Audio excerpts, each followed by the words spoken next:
Today, he will enlighten us on the topic traditional ecological system and Indian knowledge system, offering valuable insight into the profound relationship between ecological tradition and the Indian knowledge system.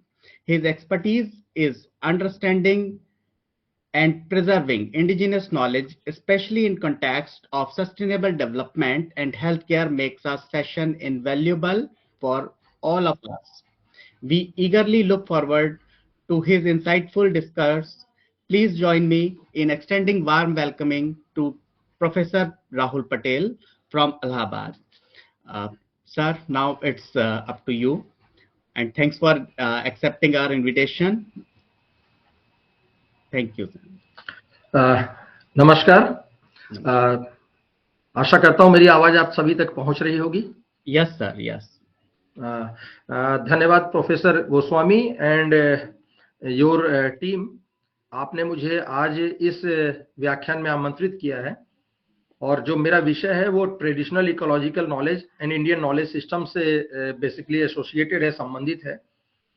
मैं अपनी बात जो है bilingual द्विभाषी तरीके से रखूंगा। कुछ बातें मैं इंग्लिश में बोलूंगा, कुछ बातें हिंदी में बोलूंगा और आशा करूंगा कि हम सभी शिक्षक संवर्ग के लोग हैं, अन्य जो श्रोतागण भी उसमें जुड़े हुए हैं इस टीम में। बस मेरा आप सभी से अनुरोध है कि मैं चाहता हूं कि ये 1 घंटे का जो हमारा सेशन हो वो यूनिलिनियल ना हो, एक रेखी ना हो, एक मार्गी ना हो, बल्कि दोनों तरफ से हम लोग बातचीत और विमर्श कर सकें, ताकि जो एक बहुमूल्य मुद्दा जो आपके इस फैकल्टी डेवलपमेंट प्रोग्राम ने चुना है, इंडियन नॉलेज सिस्टम यानी भारतीय ज्ञान परंपरा या फिर ट्रेडिशनल इकोलॉजिकल नॉलेज यानी परंपरागत पारिस्थितिकीय विज्ञान, उसके बारे में हम लोग जब बात करें तो फिर एक महत्वपूर्ण निष्कर्ष निकल करके आए। देखिए, जैसा गोस्वामी सर ने बताया कि मैं मानव विज्ञान का विद्यार्थी हूँ, एंथ्रोपोलॉजी का विद्यार्थी हूँ, तो मैं 1-2 लाइन में आपके सामने ये रखना चाहूंगा कि ये मानव विज्ञान विषय क्या है। एंथ्रोपोलॉजी और मानव विज्ञान भारत के कम ही विश्वविद्यालयों में है, 52-53 विश्वविद्यालयों में इसको एक विषय के रूप में जो है ये चल रहा है, इसमें केंद्रीय विश्वविद्यालयों में। और उत्तर प्रदेश की अगर हम लोग बात करें तो उत्तर प्रदेश में इलाहाबाद केंद्रीय विश्वविद्यालय में मानव विज्ञान विभाग है। देन प्रयागराज के अतिरिक्त जो है लखनऊ विश्वविद्यालय जो है, जो 1951 में लखनऊ विश्वविद्यालय का मानव विज्ञान विभाग स्थापित हुआ था, वो चल रहा है। उसके तहत 13 डिग्री कॉलेजेस में भी मानव विज्ञान विषय का कोर्स चल रहा है, यूजी और पीजी स्तर पर। इसके अतिरिक्त उत्तर प्रदेश बोर्ड की तरफ से भी जो है इसको 10वीं और 12वीं में विषय के रूप में मान्यता मिली हुई है, पर कम ही जगहों पर इस विषय को लोग लेकर के चल रहे हैं। तो चूंकि मैं इस विषय का विद्यार्थी हूं, इसलिए मेरी जिम्मेदारी बनती है कि मैं थोड़ा सा आपके सामने इस बात को ले आऊं। इसके अलावा शुआर्ट्स जो है, सैम हिगिनबॉटम एग्रीकल्चरल यूनिवर्सिटी जो प्रयागराज में है, वहां पर भी जो है डीम्ड यूनिवर्सिटी है, वहां पर भी मानव विज्ञान एक विषय के रूप में है। तो उत्तर प्रदेश में कुल यही 3 विश्वविद्यालय हैं और कुछ डिग्री कॉलेज है जहां पर ये विषय के रूप में है। लेकिन विषय की अगर हम लोग बात करें तो मुझे लगता है कि जिधर भी हम देखते हैं उधर मानव विज्ञान है। एंथ्रोपोलॉजी इज एवरीवेयर, आप कहीं पर भी जाएंगे। और एक लाइन मुझे समझ में आती है, once in anthropology always in anthropology. अगर हमने मानव का जन्म लिया है तो हमारे इस जीवन में जो है सब कुछ हमारा एंथ्रोपोलॉजी के इर्द गिर्द घूमता है। और ये एक विषय जो है हमको हमेशा निरंतर हर एक पहलू में, हर एक परिप्रेक्ष्य में हमारा मार्गदर्शन करता है। एक होलिस्टिक डिसिप्लिन है, समग्र का उपागम के साथ चलता है। और सबसे महत्वपूर्ण चीज है कि हम लोग फील्ड वर्क ट्रेडिशन में विश्वास करते हैं। आप हमसे कहेंगे ऐसा होता, हम कहेंगे आप हमको दिखाइए कहां पर। अगर हम नेचुरल या फिजिकल साइंसेज के कंटेक्स्ट में बात करें, ऑब्जेक्टिविटी के कंटेक्स्ट में बात करें, तो हमें लगता है कि हमको एक लेबोरेटरी में, एक प्रयोगशाला में जाकर के अपने आप को एक विज्ञान के रूप में सिद्ध करने की आवश्यकता होती है। और उसी तरह की हमारी शोध पद्धति शास्त्र या शोध प्रविधि भी होती है। मानव विज्ञान के जो विद्यार्थी थे वो कहते हैं कि फील्ड इज आवर लेबोरेटरी, यानी जहां पर हम क्षेत्र कार्य करने जाएंगे वही हमारी लेबोरेटरी है। इवन अगर हम लोग श्रीमद् भगवत गीता की बात पर श्री कृष्ण जी के विचारों की बात करें तो उन्होंने कहा था कि ये हमारा जो शरीर है यही जो है क्या है, क्षेत्र है। और इस शरीर को जानने वाले जो विषय विशेषज्ञ हैं वही क्षेत्रजन हैं, वही फील्ड वर्कर है। और आज के टाइम में ये मेथोडोलॉजी जिसकी की ओरिजिन एंथ्रोपोलॉजी से या मानव विज्ञान से होती है, फील्ड वर्क ट्रेडिशन, एथनोग्राफी, आप सभी जानते हैं कि अन्य विषयों के लोग, अन्य विधाओं के लोग, अन्य समाजशास्त्र विधाओं के लोग वो इस पद्धति शास्त्र को बोरो कर रहे हैं, इसको अडॉप्ट कर रहे हैं अपने नॉलेज को ऑब्जेक्टिव या विज्ञान के रूप में स्थापित करने में। हम लोग साहित्य की बात करें, साहित्य समाज का दर्पण है, पर साहित्य में जो सारी चीजें हम लिखते हैं वो कहां से आती है? मुझे तो लगता है साहित्यकार एक बहुत बड़ा मानव वैज्ञानिक है, एक भाषाविद जो है बहुत बड़ा मानव वैज्ञानिक है, एक एंथ्रोपोलॉजिस्ट है। क्यों? क्योंकि अगर हम मानव विज्ञान की 4 कोर ब्रांचेस की बात करें तो सामाजिक सांस्कृतिक मानव विज्ञान समाज और संस्कृति के परिप्रेक्ष्य को, पहलुओं को लेकर अध्ययन करता है। जैविक या भौतिक मानव विज्ञान उसके उद्विकास को, उसकी शारीरिकी को, उसकी आकारिकी को, उसकी आनुवांशिकी को, जेनेटिक्स को, उसके वेरिएशंस को, प्रजातिगत विविधताओं को, एक रेस है मंगोलॉइड, एक है कॉकेसॉइड, एक है निग्रोइड, कैसे भिन्नताएं हैं, कैसे उनमें लगातार परिवर्तन आ रहे हैं और उनकी जीनोटाइप और फिनोटाइप किस तरह का, ये सारी की सारी चीजें, इनका उद्विकास कैसे हुआ, ये सब बायोलॉजिकल या फिजिकल एंथ्रोपोलॉजी के तहत हम लोग करते हैं। तीसरा पहलू है जिसमें हम लोग, अगर हम इन पहलुओं करें सामाजिक, सांस्कृतिक, भौतिक, तो फिर हमको उसके पास्ट, भूतकाल के बारे में भी समझना होगा। हम समग्र के अध्ययन की बात कर रहे हैं, हम होलिस्टिक लेंस को लेकर चल रहे हैं, तो फिर इस पहलू को कैसे छोड़ सकते हैं? तो हमें अपने सिंधु घाटी सभ्यता को भी देखना होगा, हमें पूरा पाषाणकालीन मानव को भी देखना होगा, हमें अपने प्रागइतिहास को भी देखना पड़ेगा, और वो प्रागइतिहास ही हमको बताए कैसे हमारा फ्यूचर का क्या ट्रेंड है, क्या रास्ता है, किस रास्ते को हम फॉलो कर रहे हैं, चाहे वो सामाजिक सांस्कृतिक उद्विकास हो, या शारीरिक उद्विकास हो, या सांस्कृतिक उद्विकास हो। या फिर हम लोग, जो चौथा पहलू है, जो हमने अभी कहा कि भाषाविद भी एक मानव वैज्ञानिक है। हमारी जो भाषा है वो हमारे थॉट प्रोसेस को निर्मित करती है, हमारे कल्चरल कंस्ट्रक्ट को, हमारे स्ट्रक्चर को, हमारी सोसाइटी की स्ट्रक्चर को निर्धारित करती है। जैसे कि अगर हम कहें कि हम मथुरा जाते हैं, वृंदावन जाते हैं, दो व्यक्तियों के बीच में संवाद हो रहा हो चाहे विवाद हो रहा हो, लेकिन दोनों क्या कहते हैं? राधे राधे, राधे राधे, है ना? ये कह के क्या होता है, कितना भी क्लेश का वातावरण हो पर वो किनारे हो जाता है। वो वहां की संस्कृति और वहां के समाज को निर्मित कर रहा है वो एक शब्द है। इसी तरह से भाषा जो है एक महत्वपूर्ण भूमिका निभाती है सोशल और कल्चरल कंस्ट्रक्शन में, सोशल और कल्चरल स्ट्रक्चर को मेंटेन करने में। तो इस तरह से हम लोग जो एंथ्रोपोलॉजी के विद्यार्थी हैं वो ये कोशिश करते हैं कि जो भी चीजें हम देखें समाज में, उसको फील्ड वर्क ट्रेडिशन के द्वारा, होलिस्टिक लेंस के द्वारा, समग्र के उपागम के द्वारा देखें। अब हम लोग आज के विषय पर आते हैं। उसके पहले, आगे बढ़ने से पहले, मैं प्रयागराज की धरा से आप सभी को इस महाकुंभ 2025 की धरती से महाशिवरात्रि की शुभकामनाएं देता हूं। आदि ज्ञान का स्रोत कहां से मिलता है? शिव से मिलता है। अगर हम लोग ऐतिहासिक रूप से देखें तो सिंधु घाटी सभ्यता में लॉर्ड पशुपति की जो सील मिलती है वो हमको बताती है कि किस तरह से जो है, वो जो जॉन मार्शल ने भी कहा था, prototype of Lord Shiva, Shiva के आदि स्वरूप। तो एक हमको साक्ष्य वहां से मिल रहा है जो हमको ये स्थापित करता है कि उस फील्ड में, आर्कियोलॉजिकल फील्ड में ऐसे साक्ष्य मिले हैं और इस तरह का समाज या संस्कृति रही होगी। हम लोग बात कर रहे हैं ट्रेडिशनल इकोलॉजिकल नॉलेज पर, इंडियन नॉलेज सिस्टम्स के ऊपर। तो अगर हम लोग देखते हैं कि इंडियन नॉलेज सिस्टम की बात करें तो उस बात को आगे बढ़ाने से पहले मैं एक बात आपके सामने रखूंगा। देखिए, मैंने अपना कोई पावर पॉइंट या स्लाइड प्रेजेंटेशन आपके सामने नहीं रखा है, पर मेरी ये कोशिश है कि मैं आपको अपने 1 घंटे के वक्तव्य में इस विषय के ताने बाने में ही समाहित करके रखूं ताकि आपको किसी पावर पॉइंट की कमी महसूस ना हो। और आशा करता हूं कि मैं इसमें कुछ हद तक सफल हो पाऊंगा। मेरे अपने जो भी उदाहरण आपके सामने आएंगे वो विभिन्न जनजातीय क्षेत्रों से, नेटिव पॉपुलेशन से, इंडिजिनस पॉपुलेशन से या देसी समाजों से है, जो मैं आपके सामने प्रस्तुत करूंगा। अगर एनईपी, नेशनल एजुकेशन पॉलिसी या न्यू एजुकेशन पॉलिसी 2020 की बात करते हैं तो फिर जो शिक्षा नीति है वो इस पर फोकस करती है कि हमारा जो इंडियन नॉलेज सिस्टम है, भारतीय ज्ञान परंपरा है, उसको हम लोग अपने शिक्षण व्यवस्था में पूरी तरह से समाहित करें और उसका हमारे विद्यार्थियों को लाभ मिल सके, हमारा समाज उसी के अनुरूप जो है ढल सके।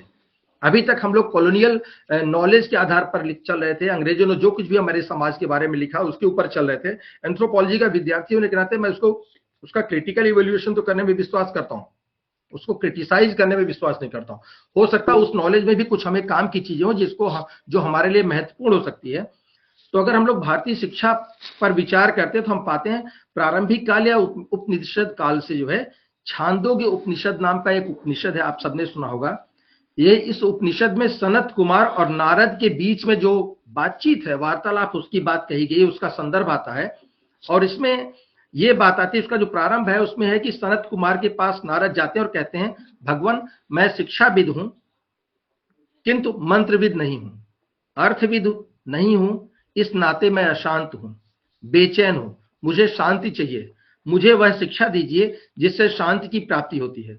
सनत कुमार ने सोचा कि नारद जैसा ज्ञानवान व्यक्ति इस तरह का सवाल कर रहा है तो मामला कुछ जरूर गंभीर है, कुछ अन्य बात है। उन्होंने पूछा, आपने अब तक क्या पढ़ा है जिससे आप ये कहते हो कि इसको पढ़ के आपको शांति प्राप्त नहीं हो रही है? नारद विषयों की सूची प्रस्तुत करते हैं, त्रयी से प्रारंभ करते हैं और यह कहते हुए कि 37 विषयों की सूची छांदोग्य उपनिषद में गिनाई गई है। उसमें चिकित्सा विज्ञान, धातु विज्ञान, कृषि विज्ञान, वस्त्र विज्ञान, संगीत, नाट्य है, वेद है, कर्म कांड है, लेकिन इसके साथ षडांग वेदों के अतिरिक्त 30-32 ऐसे विषयों पर चर्चा की गई है जिसको आजकल हम व्यावसायिक शिक्षा के अंतर्गत या तकनीक शिक्षा के अंतर्गत रखते हैं।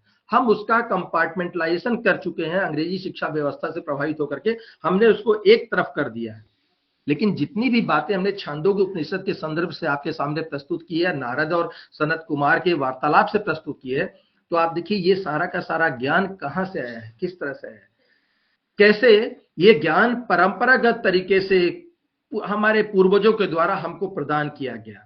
The elderly generation has transmitted that knowledge through the process of enculturation and socialization, यानी सामाजिकरण और सांस्कृतिकरण की जो प्रक्रिया थी उसके तहत उन्होंने धीरे धीरे जो है इस ज्ञान को हम तक पहुंचाया। वो चाहे ऋग्वेद, वो हमारे चाहे 4 वेद हो, ऋग्वेद, यजुर्वेद, सामवेद, अथर्ववेद, या फिर हमारे ब्राह्मण हो, हमारे उपनिषद हो, हमारी स्मृतियां हो, या फिर उनके ऊपर डिफरेंट कमेंट्रीज हो, जिसके माध्यम से हमको ये सारी बातें हमको बताई गई हैं। इन ज्ञान से जो है, ये जो ज्ञान है इतना इंपॉर्टेंट है, इतना महत्वपूर्ण है कि इसका जो क्षेत्र है बहुत ही विस्तृत है। तो 1 घंटे के सत्र में इस पे सारी बातें कह पाना मुश्किल है, पर चूंकि जैसा कि गोस्वामी सर ने मुझे इंट्रोड्यूस किया कि चूंकि स्वास्थ्य के क्षेत्र में और जो देशज ज्ञान परंपरा उसके कंटेक्स्ट में अपनी बात को फोकस करूंगा, तो हम एक बात आपके सामने रखना चाहेंगे कि अगर हम लोग इन ट्रेडिशनल नॉलेज की बात करते हैं तो जो ट्रेडिशनल नॉलेज शब्द आता है, उस ट्रेडिशनल नॉलेज शब्द में ही खुद अपने आप में बहुत सारी विसंगतियां आती हैं। बहुत सारे लोग कहते हैं किसको ट्रेडिशनल कहें। अगर वो ट्रेडिशनल है, परंपरागत तरीके से पीढ़ी दर पीढ़ी ट्रांसमिट हो रहा है, तो क्या उसको हम विज्ञान मान सकते हैं? क्या उसको हम नॉलेज मान सकते हैं? इस पर बहुत सारे प्रश्न खड़े होते हैं। लेकिन अभी हम लोगों ने सब में जो लोग यहाँ पर उपस्थित हैं, हम सब ने अभी ही पैंडेमिक का सामना किया है ना। कोविड के काल में जो है हम सब ने देखा कि किस तरह से दो जो है मेडिसिन सिस्टम, वेस्टर्न मेडिसिन और ट्रेडिशनल या इंडिजिनस नॉलेज सिस्टम, जो देशज ज्ञान तंत्र है स्वास्थ्य के क्षेत्र में, वो कैसे एक दूसरे के साथ, एक दूसरे के पूरक के रूप में, कॉम्प्लीमेंट्री रूप में एक दूसरे का सहयोग कर रहे थे। अगर वो एक दूसरे को चुनौती देते, एक दूसरे को क्वेश्चन करते, तो शायद दोनों ही अपने अस्तित्व को बचा ना पाते, और अगर वो अपने अस्तित्व को नहीं बचा पाते तो मानवता को बचाना बड़ा मुश्किल काम होता। लेकिन भारतीय परंपरा में, भारतीय ज्ञान तंत्र में अगर हम लोग देखते हैं तो हमारी दोनों ही शिक्षा व्यवस्थाओं ने जो है सहयोग किया। उसका फोकस सिर्फ और सिर्फ एक चीज पे था, वो क्या था? भारत के लोगों की रक्षा करना, आम जनमानस की रक्षा करना, और दोनों ही इसमें काफी हद तक सफल भी हुए। दोनों ने ही स्टेट को, राज्य को सहयोग प्रदान किया। हम लोग बात करते हैं अगर भारतीय ज्ञान परंपरा की या फिर ट्रेडिशनल इकोलॉजिकल नॉलेज के एक दूसरे के संदर्भ में देखने की, तो भारत के संदर्भ में हम देखते हैं कि there is a great manifestation of प्रकृति, यानी जिसको हम लोग धार्मिक व्यू कह सकते हैं। प्रकृति को महत्वपूर्ण माना गया है, और हम लोग देखते हैं कि प्रकृति के सापेक्ष में ही, प्रकृति के संदर्भ में भी हम लोग अपने सभी विचारों को निर्मित करते हैं, जिसको हम लोग धार्मिक व्यू कह सकते हैं। और यही इंडियन फिलॉसफी या इंडियन थॉट का बेसिस है, जिसमें पंच तत्व की बात की गई, 5 ग्रेट एलिमेंट्स की बात की गई है। क्षिति, जल, पावक, गगन और समीर, इनकी बात की गई है। ईश्वर की यानी भगवान शब्द की अगर आप संधि विच्छेद करते हैं तो आप देखेंगे कि ये पंच तत्व वहां पर उपस्थित पाया जाता है। ये है भारतीय ज्ञान, है भारतीय ज्ञान परंपरा का आधार और बेसिस, जो मुझे लगता है एंथ्रोपोलॉजी का विद्यार्थी होने के नाते भूमि को वसुंधरा, वसुधा माँ के समान हम लोग मानते हैं, और हम लोग वसुधैव कुटुंबकम की विचारधारा में विश्वास करते हैं। यानी सारी दुनिया के सबके सब लोग जो है, जो मानव जन है, हम सब बाय नेचर ह्यूमन बींग्स हैं। हमारा विकास हुआ है और हम इस स्वरूप में आए हैं। तो ज्ञानी जन के रूप में हम कहते हैं कि हम जो है वो वसुधैव कुटुंबकम में विश्वास करें, क्योंकि सभी मानव वास्तव में जड़ों से एक समान है, एक ही जैसे हैं। उनका जो स्वरूप है, उनका रंग रूप है, उनकी बोली भाषा, उनके जो सांस्कृतिक परिलक्षण है वो भिन्न हो सकते हैं, पर वास्तव में हम सब मानव है जिनका जीन जो है अनुवांशिकी एक जैसी है। 5 प्रमुख तत्वों के अलावा हम लोग वसुधैव कुटुंबकम, भूमि को माँ के समान मानने की विचारधारा में विश्वास करते हैं। हम लोग सर्वभूत हित की बात करते हैं, जो हमारी फिलॉसफी में और श्रीमद् भगवत गीता के बहुत नजदीक है। इसके अतिरिक्त हम लोग धर्मशास्त्र की बात करते हैं, हम लोग अर्थशास्त्र की भी बात करते हैं। हम अपने समाज को, अपने स्टेट को नियम कानून नॉर्म और नैतिकता के अनुसार चलाने के लिए भी जो है बहुत सारे इस तरह के धर्मशास्त्र और अर्थशास्त्र जैसी विचारधारा का या श्रीमद् भगवत गीता का उपयोग करते हैं। हम कहते हैं कि कुछ पाप और पुण्य की थ्योरी में विश्वास करते हैं, प्योरिटी एंड पोल्यूशन में विश्वास करते हैं, और उसका जो सबसे बड़ा विद्रूप रूप हमारे समाज में आता है वो जाति व्यवस्था के रूप में आ रहा है, कास्ट सिस्टम के आधार पर आ रहा है। हम सब ह्यूमन हैं पर जाति के आधार पर बट गए हैं, जो कहीं ना कहीं हमारी जो भारतीय ज्ञान परंपरा उससे हमको दूर लेकर के आता है। हमारे अपने पर्यावरणीय नियम है, इन्वायरमेंटल लॉज है, मनुस्मृति भी कुछ नियम हमको बताती है। इसके अलावा जो बायोडाइवर्सिटी है, जैव विविधता के परिरक्षण के लिए, संरक्षण के लिए भी हमारे पास हमारे देशज ज्ञान में बहुत कुछ है। इसके अलावा हम बहुत सारे आंदोलनों की बात करते हैं। कुछ उदाहरण जैसे बिश्नोई समाज को ले लीजिए, जो काले हिरण को जो है बचाने के लिए, ब्लैक बक को बचाने के लिए जो है किसी हद तक जाने के लिए तैयार थे, उसकी रक्षा के लिए। वो उनका टोटम है, उनका गण चिन्ह है, कुल चिन्ह है, उसकी उपासना करते हैं, उसको अपने संतान की तरह मानते हैं, उसकी रक्षा करना चाहते हैं। और चिपको आंदोलन के बारे में आप सभी अच्छी तरह जानते हैं कि इस तरह के आंदोलन जो वृक्षों और उसके जो जैव विविधता उससे संबंधित, उसके रक्षण से संबंधित है। इसी परिप्रेक्ष्य में अगर हम अपनी बात को आगे बढ़ाते हैं तो हम लोग ये कहें कि देशज ज्ञान तंत्र क्या है, व्हाट इज ट्रेडिशनल नॉलेज। तो मैंने पहले कहा ट्रेडिशनल शब्द खुद में जो है एक एम्बिग्विटी क्रिएट करता है, एक भेद जो है, विभेद उत्पन्न करता है, एक विवाद उत्पन्न करता है। क्यों? क्योंकि जो चीज ट्रेडिशनल हो सकती है, हो सकता है वो क्वांटिटेटिव हो, क्वालिटेटिव ना हो। और शोध के प्रतिमानों से देखें तो क्वांटिटेटिव और क्वालिटेटिव दो तरह की जो है शोध पद्धतियां हैं, पद्धति शास्त्र हैं। क्वालिटेटिव डेटा में जो है हम लोग 5 W's पे जो है फोकस करते हैं और हाउ के ऊपर फोकस करते हैं। क्वांटिटेटिव में जो भी उसकी गणनात्मक पहलू हैं, संख्यात्मक पहलू, उसके ऊपर हम लोग फोकस करते हैं।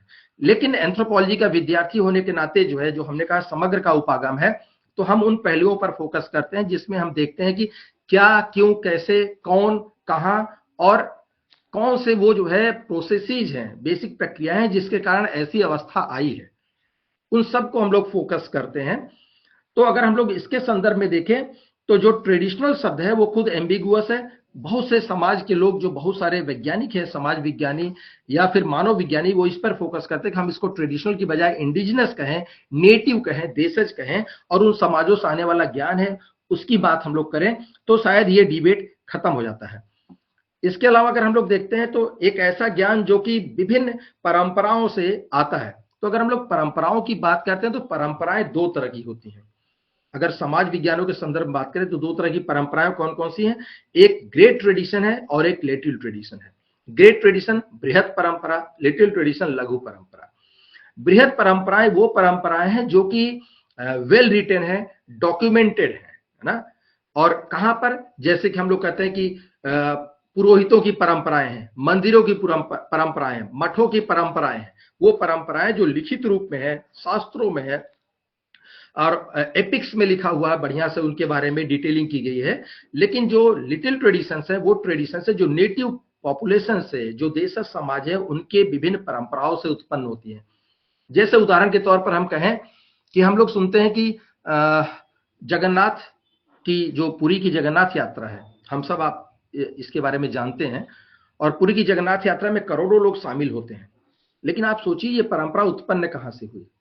वहां पर एक साम्राज्य था, बहुत ही समृद्ध साम्राज्य था, लेकिन ऐसी अवस्था में था जब वो टर्बुलेंस सोसाइटी थी, जब वहां पर हाहाकार मचा था, एनार्की थी, समाज में स्कार्सिटी थी, खाद्य पदार्थों की कमी थी, और वो अकाल और भोजन सामग्री की कमी से साम्राज्य जूझ रहा था। तो वहां के राजा जो है जाते हैं और एक जनजातीय समाज के पास जाते हैं और देखते हैं कि ये जनजातीय समाज इतना समृद्ध है, इतना विकसित है, एकदम फल फूल रहा है, पुष्पित पल्लवित हो रहा है, क्या ऐसा कारण है? वहां के राजा से, कबीले के राजा से जाके पूछते हैं कि बताएं आप, ऐसा क्या हुआ? उन्होंने एक छोटी सी मूर्ति उनको दी भगवान जगन्नाथ की, बोले इस मूर्ति को लेके जाइए और अपने साम्राज्य में स्थापित कीजिए और ये आपका जो है भला करेंगे। वो उस मूर्ति को लेकर के आते हैं और जैसे ही लेकर के आते हैं तो उसके बाद उनके यहाँ मूसलाधार बारिश होती है और सृष्टि हरी भरी हो जाती है। पेड़ पौधे जो सूख रहे थे, जो वन खत्म हो रहे थे, वो हरे भरे हो जाते हैं। तो उस सम्राट को लगता है कि अरे ऐसा क्या था जो एक जो लोकल डेटी है वो उनको हम अपने यहाँ ले आए, उनकी हमने पूजा उपासना की और रथ पर बैठा करके सम्मान पूर्वक लेके आए थे, तो फिर देखिए जो लिटिल ट्रेडिशन थी वो उस गॉड की, जो लोकल नेटिव डेटी थे उनकी उपासना संबंधी थी। लेकिन जब रथ पर बैठा करके लेके आए और साम्राज्य जो है पुष्पित पल्लवित हो गया, समृद्ध हो गया फिर से पुनः, तो उसके बाद क्या हुआ, पर्यावरण बढ़िया हो गया, तो उनको लगा कि वाह ये ऐसे देवता है जिनको हमको पूजा करनी चाहिए। और उसके बाद से फिर लगातार जो है देखिए लिटिल ट्रेडिशन से ये कन्वर्ट हो गया ग्रेट ट्रेडिशन में, और पुरी की जगन्नाथ यात्रा पूरी दुनिया भर में फेमस हो गई। तो इस तरह से आप देखते हैं, या आप देखते हैं कि जैसे सौराती देवी की पूजा बाद में जो है लक्ष्मी से हो गई। मेरठ के पास जो है गांव है, वहीं से अध्ययन से निकला कि सौराती देवी की उपासना होती है और वो बाद में लक्ष्मी के रूप में दीपावली में उनकी उपासना होती है। हम लोग श्रावणी पर्व मनाते थे, रक्षाबंधन के रूप में होगा। तो लिटिल ट्रेडिशन से ग्रेट ट्रेडिशंस और ग्रेट ट्रेडिशन से लिटिल ट्रेडिशन, दोनों में कंटिन्यूअस एक डिबेट चलता है, एक इंटरेक्शन भी चलता है। और ये जो कंटिन्यूअस इंटरेक्शन है वो दो प्रक्रियाओं के माध्यम से चलता है, यूनिवर्सलाइजेशन एंड पेरिफिलेशन, यानी सार्वभौमिकरण और लौकिकीकरण, यानी लोकल लेवल पर आना, और उसको जो है उसको आप ग्लोबलाइजेशन मत कहिएगा, बल्कि उसका जो है प्रसरण, उसका विस्तार पूरी दुनिया भर में होना। तो इस तरह से ये चीजें हैं। तो ट्रेडिशनल नॉलेज जो है, या इंडियन नॉलेज सिस्टम का जो पार्ट है ट्रेडिशनल नॉलेज, आज हम इंडियन नॉलेज सिस्टम को अनेक परिप्रेक्ष्य, मैंने छांदोग्य उपनिषद के माध्यम से बताया, अनेक पहलुओं में देखते हैं। लेकिन ट्रेडिशनल इकोलॉजिकल नॉलेज उसका एक पहलू, और ट्रेडिशनल इकोलॉजिकल नॉलेज मुख्यतः क्वालिटेटिव होता है, गुणात्मक ज्ञान है, अपोज टू क्वांटिटेटिव नॉलेज। दूसरी चीज जो आती है ये इंट्यूटिव होता है, इंट्यूशन पर आधारित है। और आप कहें कि फिर साइंस क्या हुआ, रेशनैलिटी कहाँ है, जो रेशन होता है ना, तर्क जहां पर है वही साइंस है। तो तर्क यहां पर भी है। यही मैंने आपको कोविड का उदाहरण दिया कि अगर हम मान लीजिए western knowledge system, western medicine की बात करते हैं और ट्रेडिशनल मेडिसिन की बात करते हैं, जड़ी बूटियों की बात करते हैं, आयुर्वेदा की बात करते हैं, तो दोनों एक दूसरे के पूरक के रूप में थी। लेकिन दोनों ही रेशन पर आधारित हैं, तर्क पर आधारित हैं। हमें कहा जाता कि ये दवा 500 mg की है, इसको हमको खाना, क्रोसिन 500 mg खाएंगे, फीवर कम करेगा, एनाल्जेसिक के रूप में काम करेगा, है ना। तो दूसरी तरफ हम लोग देखते हैं कि कोई भी, अगर मान लीजिए हम पातालकोट मध्य प्रदेश की भरिया जनजाति की बात करें, तो वहां के लोग जो है कुछ रूट्स एंड ट्यूबर्स इकट्ठा करते हैं, कंदमूल इकट्ठा करते हैं, जैसे उनके यहाँ कोस्टस स्पेसियोसस होता है, और एक होता है जिंजीवर परफ्यूरियम, जंगली अदरक। हम लोगों ने जो अपना क्षेत्र कार्य किया, वहां पर फील्ड वर्क किया, तो हमको लगा कि कोविड के टाइम में उनका ये क्लेम था, हम जब कोविड दुनिया भर में था, इंडिया में भी कोविड था, तो हम और अपने 40 विद्यार्थियों के साथ पातालकोट में भरिया जनजाति, जो पीबीटीजी में आती है, अति संवेदनशील, अति पिछड़े जनजाति समाज में आती है, जो भारत में केवल 75 है संख्या में, उन समाज के बीच में हम लोग अपना क्षेत्र कार्य कर रहे थे। और हम लोगों ने ये देखा कि वो कहते थे कि 102 से 103 डिग्री का फीवर होगा तो ये जो कोस्टस स्पेसियोसस है, केव कंद, इसको उतार देगा, इस बुखार को, है ना। इसके अलावा जो है, जो जिंजीवर परफ्यूरियम जंगली अदरक है, जो हमारे आपके, जो हम लोग घरों में अदरक यूज करते हैं, उसके बजाय वो परंपरागत जो वहां की भूमि पर उत्पन्न होला, वहां की इकोलॉजी इकोसिस्टम का जो है उत्पाद है, उसको जो है लेने से हमारी जो इम्यून सिस्टम है बहुत तेजी से बूस्ट होता है। और फिर क्या होता है कि हम विभिन्न रोगों से, जो हमारी रोग प्रतिरोधक क्षमता बढ़ती है, तो हम उससे लड़ पाते हैं। ये जनजाति समाज का जो वृत्तांत था, जो उन्होंने हमको अपने क्षेत्रकार के दौरान दिया। उनका कहना था कि हमने कहा कि अगर हम पूरी अदरक को चबा लें तो हमें फीवर पूरा तुरंत उतर जाएगा। उन्होंने बोला नहीं, इसका, ये हमारे पूर्वजों ने हमको बताया है कि इसकी इतनी क्वांटिटी होगी, इसके जड़ का इस्तेमाल करेंगे, इसके तने का इस्तेमाल करेंगे, इसके पत्तियों का इस्तेमाल करेंगे, इसके फूल का इस्तेमाल करेंगे, इसके फल का इस्तेमाल करेंगे, कैसे कौन से पार्ट का इस्तेमाल करना, जो आयुर्वेद के ज्ञान का पार्ट है, उसको किस तरह से।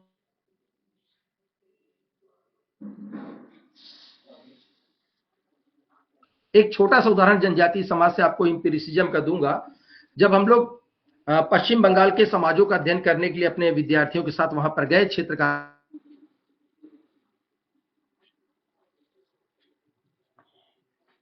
सबके सब लोग इकट्ठा थे, पूरी भीड़ थी।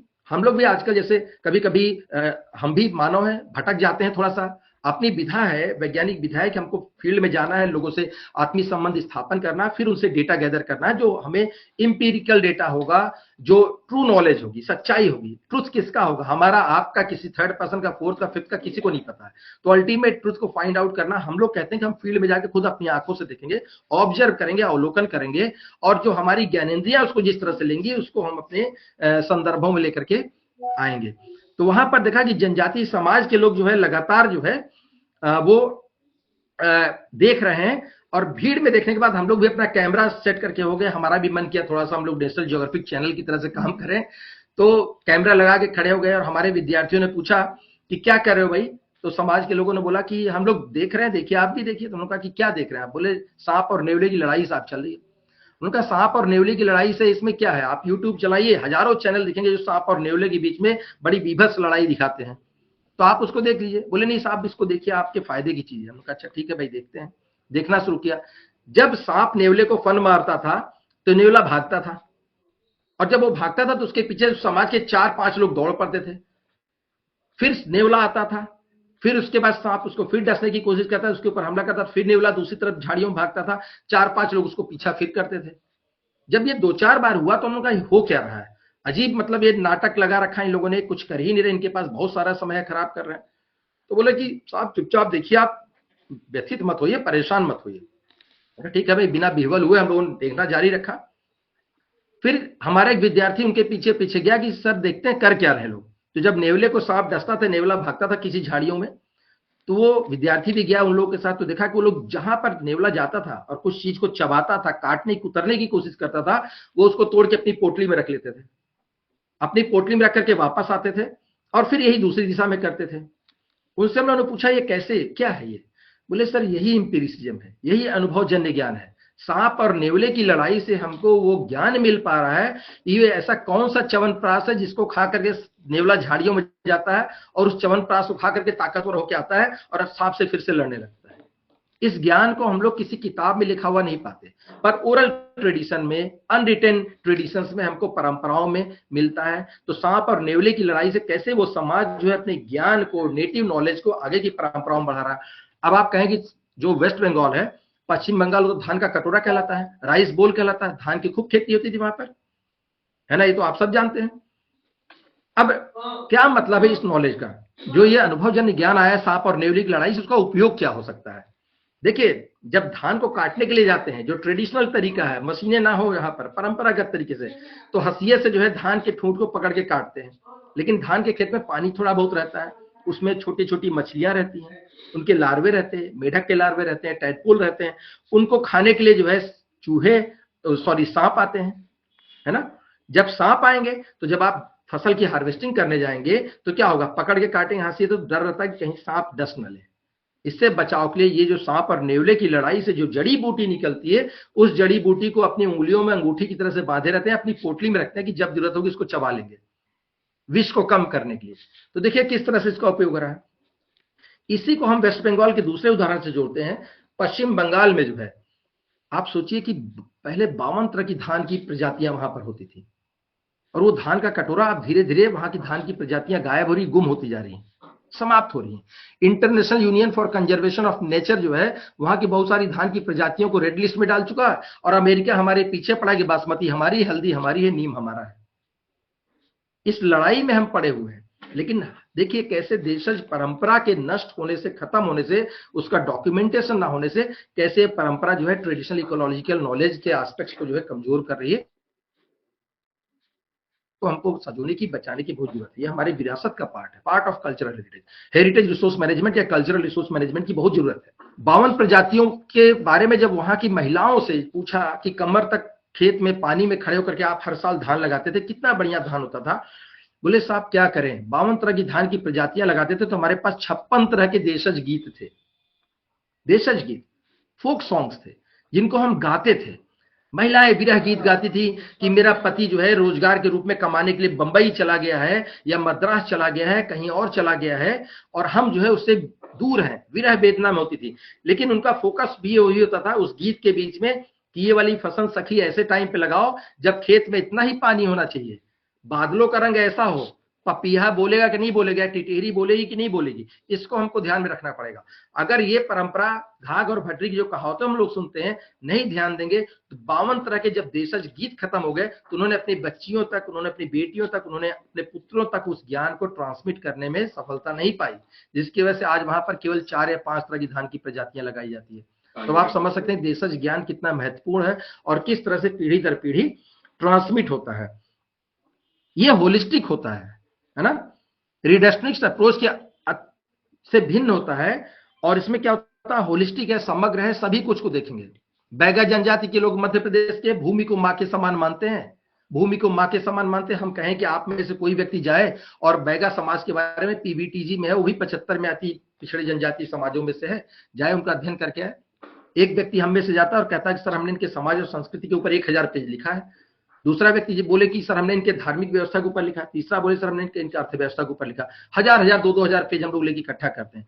पर क्या 1000 या 2000 पेज के उस ज्ञान को हम लोग होलिस्टिक कह सकते हैं? समग्र के उपागम में होलिस्टिक लेंस से लिया हुआ, अप्रोच से लिया हुआ ज्ञान कह सकते हैं? शायद मुझे लगता है कि नहीं कहेंगे। क्यों? क्योंकि हमको तो ये भी देखना पड़ेगा कि अर्थव्यवस्था कैसे धर्म से प्रभावित हो रही है, धर्म कैसे अर्थव्यवस्था को प्रभावित कर रहा है।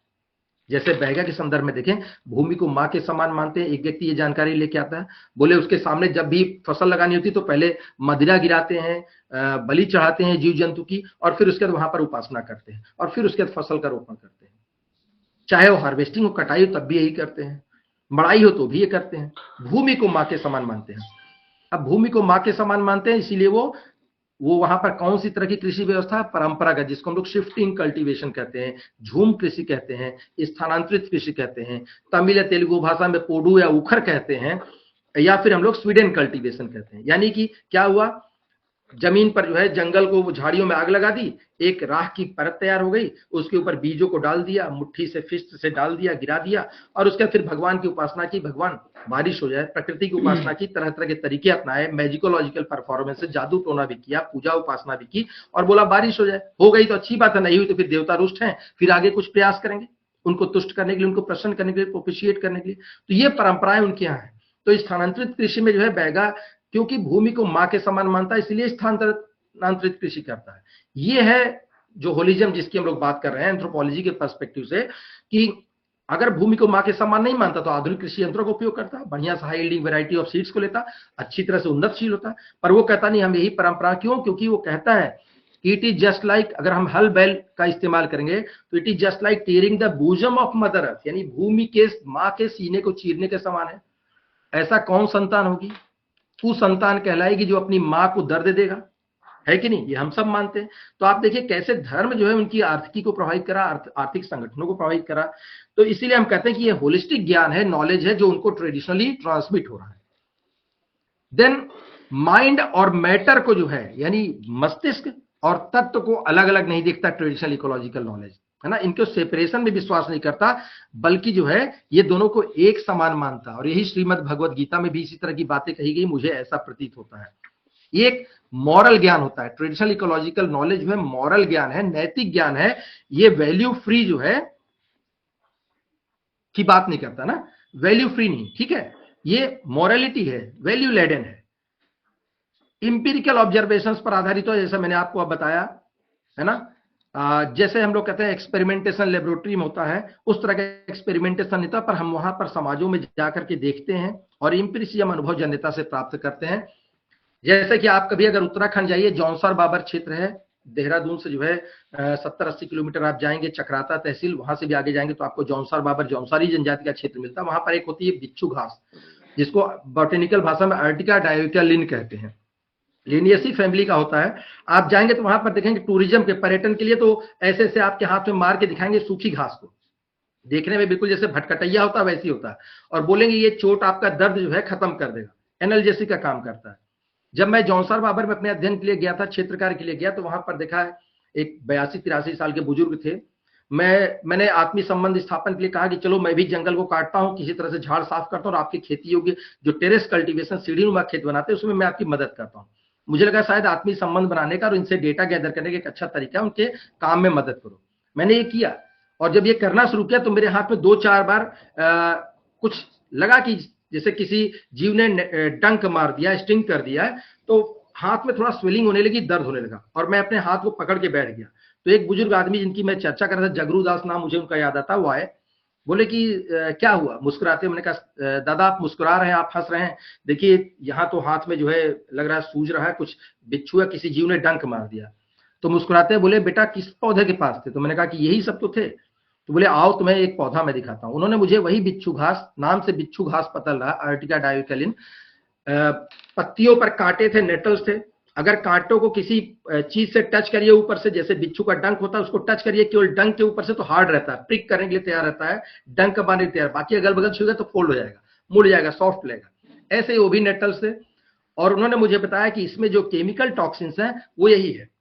अब देखिए, एक तरफ तो बिच्छू घास पर्यटन में आपको वहां के लोग इस तरह से मार के हाथ पे दिखाते हैं जिससे आप अपना इलाज कर सकते हैं, लेकिन जाड़े के टाइम में जो है वही जौनसारी समाज के लोग इसी बिच्छू घास की पत्तियों को पीस करके उसका पेस्ट तैयार करके, जैसे हम लोग पालक पनीर वगैरह बनाते हैं वैसे ही सब्जी बनाते हैं और उसको खाते हैं। बताइए उसके पीछे उनका क्या एक्सप्लेनेशन है।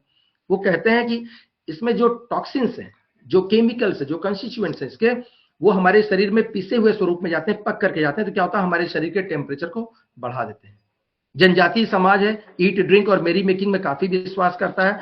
बोलते थे साहब जीना है तो पीना है, देसी मदिरा बनाएंगे उसको आपको पीना पड़ेगा जो है, तभी आप यहाँ की ठंडक को बर्दाश्त कर पाएंगे। ऐसा अभी तो क्लाइमेट चेंज में बहुत सारी उथल पुथल, तो कई साल में बर्फ एक बार गिरती वहां पर, पहले लगातार होती थी, तो उनके समाज ने इसको बना रखा था कि लोकल जो देसी मदिरा है वो बनाते थे तरीकों से, और फिर उसका उपयोग करते थे शरीर को जो है टेम्परेचर को बढ़ाने के लिए, ठंड से बचने के लिए।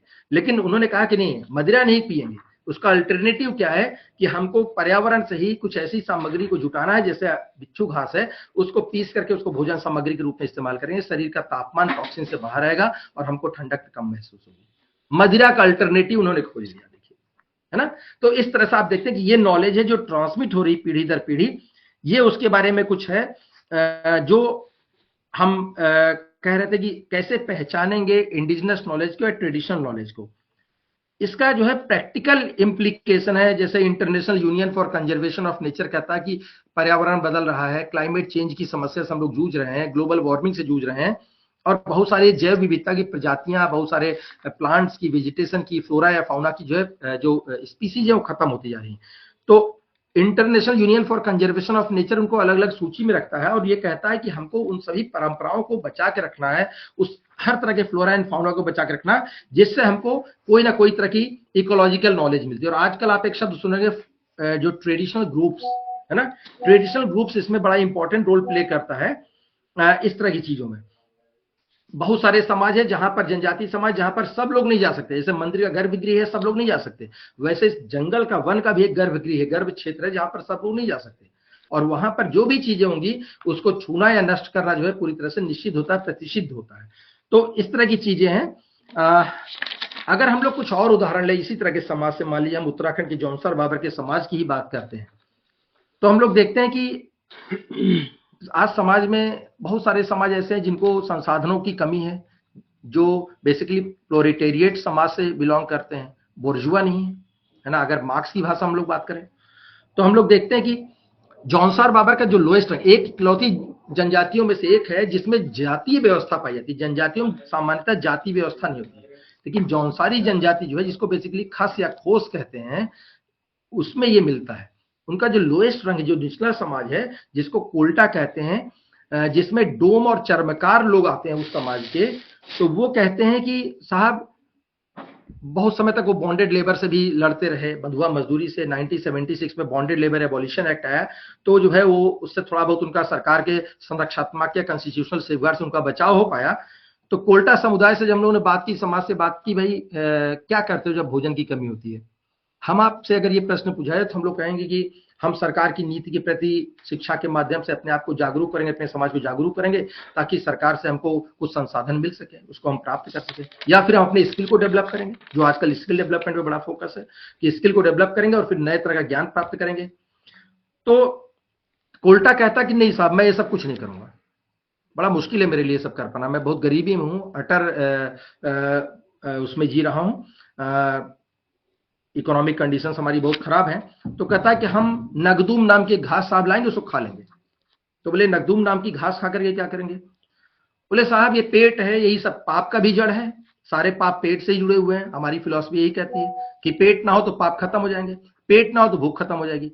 वो कहते हैं भूख को खत्म कर देते हैं, भूख को ही मार देते हैं। तो भूख को मारने का तरीका है तो भोजन प्राप्त कर लीजिए, संसाधन भोजन के, उनके पास भोजन के संसाधनों की कमी है, तो बोलते हैं हम नगदूम नाम की घास खा लेते हैं।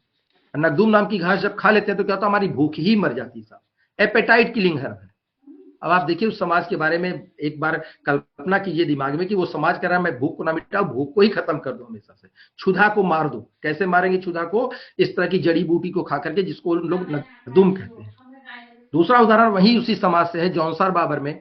आज देखिए जो वेस्टर्न मेडिसिन सिस्टम है, हॉस्पिटल से बढ़िया पैसा कमा रहे हैं। अगर पूछिए कि संतान की उत्पत्ति किसी को करनी है तो सब लोग सी सेक्शन के लिए तैयार है ना, सीजेरियन बर्थ होगा बच्चे का और उसके लिए तैयार है। लेकिन जौनसार बाबर में अगर आप जाइए तो इस समाज से पूछे कि देशज ज्ञान क्या है, तो बोलेंगे हम अपने तीसरे ट्रिमेस्टर तक भी जो है हमारे पास अपना देशज ज्ञान है, इंडिजिनस नॉलेज, जिसके बेसिस पर हम सी सेक्शन की बात नहीं करते, हम नॉर्मल डिलीवरी पर फोकस करते हैं। तो बोलते कैसे? पूछा, बोले साहब हमारे यहाँ घास होती है जिसको हम लोग रोल करके और उसका एक रस्सी बना करके उसको कमर में सेकंड ट्रिमेस्टर के खत्म होने तक बांध लेते हैं। अब क्या होता है, वो घास जो है, जो आपका पेल्विक रीजन है, जो कमर वाला क्षेत्र है, वहां की जो है क्या करता है, उसको जो है स्किन को ढीला करता है। और स्किन को ढीला करने से लगातार आखिरी ट्रिमेस्टर तक जब वो स्किन बंधी रहती है तो वो उसको क्या करते हैं, उसको जो है उसको जो है जब स्किन ढीली रहती है तो उनको नॉर्मल डिलीवरी होना आसान हो पाता है। तो देखिए हमारे यहाँ तो अगर आप पूछिए भाई क्या करोगे, तो लोग बोलते हैं हस्बैंड एंड वाइफ प्रीफर करते हैं कि हमको तो सीजेरियन बेबी बच्चा पैदा करना है, माँ को भी दिक्कत नहीं होगी और आराम से जो है, आजकल तो ऐसे टेप आ गए, वो टेप लग जाएगा, स्टिचिंग की भी जरूरत नहीं है, ब्यूटी एंड कॉस्मेटिक्स के पॉइंट से भी बहुत अच्छा है। लेकिन जो है जो जौनसार बाबर में जौनसारी जनजाति में उद्देश्य ज्ञान है वो छुपा हुआ है, वो सामने नहीं आ रहा, उसका डॉक्यूमेंटेशन नहीं हो रहा है। तो जौनसारी जनजाति के लोग ये तरीका अपनाते हैं, उनके यहाँ नॉर्मल डिलीवरीज प्रीफर करते हैं, इसी तरीके को अपना कर होती है। बहुत रेयर केसेज में उनको जाना पड़ता है, क्यों? क्योंकि उनके पास तो पीएससी और सीएससी बहुत दूर है, पहाड़ी क्षेत्र है, एम्बुलेंस है, पर उतना शुरू जो व्यवस्था है उतनी सुचारू रूप से नहीं है, कुछ समस्याएं हैं, कुछ बाधाएं हैं, जिसकी वजह से उसका उपयोग नहीं कर पाते हैं। तो उनको अपने इस परंपरागत नॉलेज देशज ज्ञान का ही उपयोग करते हैं। तो आप देखिए कि ये भी इंडिजिनस नॉलेज है, देशज ज्ञान है, जो ट्रेडिशनल इकोलॉजिकल नॉलेज का पार्ट है। हम आते हैं एक वेस्टर्न एग्जाम्पल की तरफ, पश्चिम के उदाहरण की तरफ। फिक्रेट बर्केस की बात कर रहे हैं, आप चाहें तो नोट कर सकते हैं, FIKERET BERKES। फिक्रेट बर्केस का जो है ट्रेडिशनल इकोलॉजिकल नॉलेज करके जो है एक सेक्रेड इकोलॉजी करके एक मोनोग्राफ है, सेक्रेड इकोलॉजी। सेक्रेड इकोलॉजी में कहते हैं कि जो क्री इंडियंस है, क्री इंडियंस बेसिकली जेम्स बे है, जेम्स बे हडसन बे के पास है, कनाडा के पास, वहां पर वहां के जो क्री इंडियंस है, जनजातीय समाज है, ट्रेडिशनल इंडिजिनस सोसाइटी है, वो लोग जब शिकार करना शुरू करते हैं तो कहीं भी जहां मन करेगा वैसा शिकार नहीं करेंगे। हम लोग को मौका मिलेगा, अरे वाह संसाधन है, चलो सारी मछली मार के ले चलो अपने घर में रख लो, या शिकार करना सारा शिकार कर लो। पर क्री इंडियंस इस मामले में बहुत अनुशासित है, बहुत डिसिप्लिन है। उनका है कि स्टीवार्ड होता है, वो तय करता है, वो तय करता है कि कैसे कहां पर कब शिकार करोगे। वो तय करता है इकोलॉजी पारिस्थितिकी तंत्र के अनुसार कि आज हम इस क्षेत्र में शिकार करेंगे दक्षिण में, तो अगले साल उसके बाद हम उत्तर में करेंगे, उसके बाद हम पश्चिम में करेंगे। ये बिल्कुल वैसा ही जैसे हम लोग अपने यहाँ खेत को फैलोइंग करते हैं, खाली छोड़ देते हैं कि आज इस साल फसल बोई है, अगले साल हम यहाँ लेग्यूमिनस प्लांट बो देंगे, घास दालें बो देंगे, ताकि यहाँ की जो फर्टिलिटी है, उर्वरता को हम लोग रीगेन कर सके, पुनः स्थापित कर सके, रिक्लेम कर सके, इसलिए हम लोग ऐसा करते हैं। वैसे वहां पर भी स्टीवार्ड तय करता कहां पर कौन शिकार करेगा, कहां पर इस साल शिकार जो है प्रोहिबिटेड है, टैबूड है, निषिद्ध है, वहां पर नहीं करेंगे। तो इस तरह की चीजें हैं। इसी जेम्स बे के आसपास जो क्री इंडियंस है जब शिकार करने जाते हैं तो आप सोचिए बिल्कुल एक अलग तरह की फिलॉसफी है। जैसे हमारे यहाँ वसुधैव कुटुंबकम में, केवल वसुधैव कुटुंबकम में इस वसुधा पर रहने वाले केवल मनुष्य ही हमारे भाई बहन नहीं है, बल्कि पशु पक्षियों को भी हमने उसी स्वरूप में स्वीकार करने की कोशिश की। हमारी जो फिलॉसफी है, परंपरागत जो नॉलेज है, इंडियन नॉलेज सिस्टम, वो ये कहता है कि पशु पक्षी भी हमारे जीव के रूप में हमारे आसपास है। Flora and fauna is also equal part, उनका भी हमारे प्रति जो है, हमारी उनके प्रति उतनी ही जिम्मेदारी है, जवाबदेही है। तो वहां पर जब शिकार करने जाते हैं तो जानते क्या करते हैं, अगर उनके सामने शिकार आता है तो हाथ जोड़ के बैठते हैं उनके सामने और बोलते हैं, साहब हुजूर आप हमारा शिकार बनने के लिए तैयार हुए हो, इसके लिए बहुत बहुत आपका आभार, बहुत बहुत धन्यवाद। अगर आप ना आए होते तो हमारा पेट नहीं भरता, हम भूखे मर जाते। इसके लिए हम आपको जो है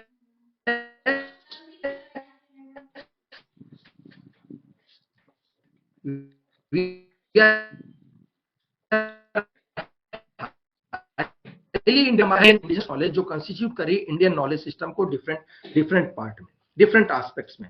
अगर हम लोग लद्दाख की बात कर लें, लद्दाख में ब्रोकपा जनजाति है, जो कारगिल का क्षेत्र है। भारतीय सेना को लगातार बहुत सम्मान की दृष्टि से देखते हैं, उनकी बहुत सारी मदद करते हैं पोर्टरों के रूप में, उनके सामान को, माल को ढोने में और उनको बहुत सारी सामग्री उपलब्ध कराने में। जो देशज सामग्री है, खान पान की सामग्री भी कई तरीके से उपलब्ध कराते हैं वहां पर समय समय पर। युद्ध के समय में बड़ी महत्वपूर्ण भूमिका उनकी होती है, जब वो भारतीय सेना के जो है साथ खड़े होते हैं। जनजातीय समाज है ब्रोकपा जनजाति, और वहां के जो है धा, हनु और बेमा जैसे गांव जो कारगिल, द्रास और बटालिक सेक्टर में है, वहां पर हम लोगों ने उसका अध्ययन किया। एक हमारे शोध छात्र जो है 1 साल 1 महीना और 11 दिन तक वहां पर रहे, लगातार -17-18 डिग्री टेम्परेचर पर, और क्षेत्र कार्य किया। तो उस अध्ययन के दौरान हम लोग को ये निकल गया है कि लद्दाख जैसा क्षेत्र जो है, जहां पर पानी की बहुत ज्यादा स्कार्सिटी है, उन्होंने कितना बढ़िया वाटर हार्वेस्टिंग का तरीका निकाल रखा है। उन्होंने किस तरह से पतली पतली ट्रेंचेज बना करके पानी को बना के इकट्ठा करके रखा है, किस तरह से ड्राई टॉयलेट्स, शुष्क शौचालय वहां पर बना करके रखे हुए हैं, और कैसे उनके समाज में एक इंस्टीट्यूशन, एक परंपरा के रूप में जो है एक छुरपन नाम का व्यक्ति होता है, जो तय करता है कि इस साल पानी किस रिजर्वायर, किस खड्ड में इकट्ठा होगा, वो पानी कैसे किस विलेज तक डिस्ट्रीब्यूट होगा, और कैसे दूसरे गांव के लोग उसका सदुपयोग कर पाएंगे, और कोई उसमें जो है अनुशासनहीनता नहीं कर सकता।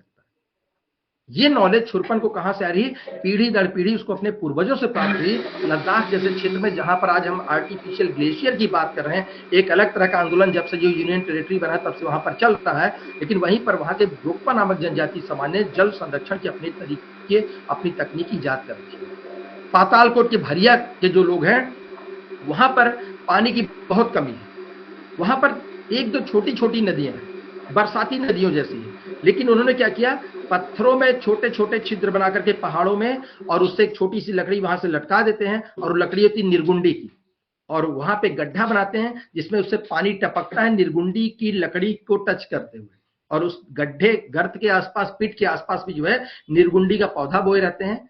उसकी पत्तियां हमेशा क्या करती हैं, वाटर को जो है क्लीनिंग का काम करती हैं, स्वच्छ करने का काम करती हैं। और आप विश्वास नहीं करेंगे, हम लोगों ने खुद ही वहां पर टीडीएस मीटर से वहां के पानी का जो है टीडीएस मापा है, तो 60 या 70 होता है। हम लोग परेशान रहते हैं, बिस्लेरी का पानी पीना चाहिए, 30 वाला टीडीएस हमको चाहिए। ऊंट भी जहां पानी पीता है प्रचारों में, और मार्केट सिस्टम और मार्केट व्यवस्था से हम लोग, और ग्लोबलाइजेशन के फैक्टर से, फोर्सेज से गवर्न होते हैं, जहां पर मार्केट फोर्सेज बड़ी इंपॉर्टेंट, कि ऊंट पानी पी रहा बिस्लेरी प्रचार में, तो हम भी पिएंगे भाई। लेकिन भरिया समाज के लोग कहते हैं कि नहीं, निर्गुंडी के पौधे को जल स्रोतों के आसपास बो करके, लगा करके, और इस तरह से झिरिया, जिससे पानी टपकता है उसको लोग झिरिया बोलते हैं, उससे एक अच्छी क्वालिटी का पानी हम लोग इकट्ठा करके और अच्छा पानी पी सकते हैं, जहां पर पानी की स्कार्सिटी है। लेकिन हम अपने घरों में क्या करते हैं, हम अपने घरों में 8 लीटर के पानी को इकट्ठा करने के लिए, एकत्र करने के लिए 64 लीटर रोज पानी हर बार में वेस्ट करते हैं, और हम उसका वाटर कंजर्वेशन नहीं कर पाते। वाटर हार्वेस्टिंग के तरीके नहीं है कि हम उस पानी को पौधों में पहुंचा दें जो एक्वागार्ड से, आरओ प्लांट से निकल रहा है, या फिर हम उससे कपड़े धुल लें, या फिर हम उससे बर्तन धुलने का काम करें, या पौधों की सिंचाई, गमलों की सिंचाई का काम करें। हम नहीं सोच पाते हैं। शायद जागरूकता की कमी या समस्या हो सकती है, कुछ लोग आप में से कर भी रहे होंगे, पर जनरली आम जनमानस देखे तो नहीं होता। कहते ठीक है, पानी पीना हमको 64 लीटर वेस्ट करेंगे, हमारा आरओ का टैंक 8 लीटर भरा होना चाहिए। और वहीं पर एक जनजातीय समाज है जो इंडिजिनस नॉलेज या ट्रेडिशनल नॉलेज के माध्यम से इस तरह की चीजें कर रहा है।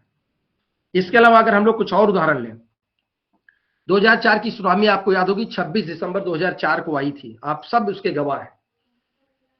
जनजातीय समाज में से एक समाज है जो पीवीटीजी में आता, जारवा, 235 की संख्या है। नीग्रॉइड एलिमेंट्स हैं, जो स्किन है वो श्याम वर्ण की है, और जो है नेग्रेटिव एलिमेंट्स मतलब अफ्रीकन समाज के बहुत नजदीक हैं। होठ मोटे होंगे, नाक फैली हुई होगी, और हाइट ठीक है, रंग जो है श्याम वर्ण का है। आज भी स्टोन एज में है, आखेटक खाद्य संग्राहक के रूप में, हंटर गैदर के रूप में जी रहे हैं। 235 की केवल संख्या इनकी बची हुई है।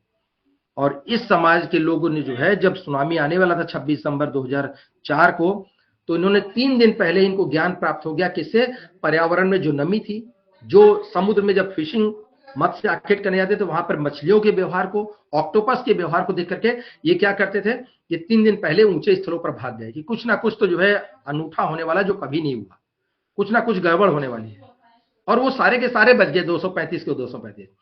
वहीं पर निकोबारी समाज है, जो कार निकोबार, जिसका मैंने खुद 2001 में, 2002 में, 2004 में, 2005 में अध्ययन किया, और फिर वो एक पुस्तक के रूप में बाद में आई, the Nicobari tribe in search of identity के रूप में किताब। तो हमने ये देखा कि वहीं पर जो है 22,000 की पॉपुलेशन वाला निकोबारी समाज जो 99% क्रिश्चियनिटी को अडॉप्ट कर चुका है, क्रिश्चियन मिशनरीज का बहुत ज्यादा प्रभाव कार निकोबार द्वीप पर है, वो वेस्टर्न नॉलेज के फॉलोअर्स हो चुके हैं। उन्होंने इंडिजिनस नॉलेज या ट्रेडिशनल नॉलेज को छोड़ दिया।